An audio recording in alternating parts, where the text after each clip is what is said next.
সেজদায় পরে আল্লাহরে বলবেন, আল্লাহ এই পৃথিবীতে আমি ছাড়া তোমার গোলামের অভাব নাই, কিন্তু তুমি ছাড়া আমার দ্বিতীয় কোনো রব নাই। চোখের পানি ছেড়ে আল্লাহরে ডেকে বলেন, আল্লাহ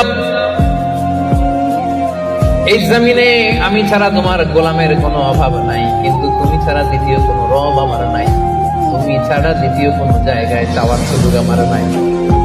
চোখের পানি ছেড়ে আল্লাহরে বলেন, আল্লাহ কোরআনে তুমি শিখিয়েছো ফরিয়াদীদেরকে কেউ যদি চায় ওই ফরিয়াদীদেরকে বারণ করা যায় না, তুমি কেমন করে এই অভাগা ফরিয়াদীকে আজকে ফিরিয়ে দিবা? চোখের পানি ছেড়ে আল্লাহর কাছে চা, সব তিনি দিয়ে দিতে পারেন। চিল্লায় বলেন ঠিক কিনা? গোটা বিশ্বের সবাই আমাদের যার যা লাগবে সব যদি আল্লাহর কাছে চাই, আল্লাহ যদি সবাইকে সবকিছু দিয়ে দেয়, আল্লাহ বলে আমার ক্ষমতার 1 ইঞ্চিও কমবে না। চিল্লায় বলেন ঠিক কিনা?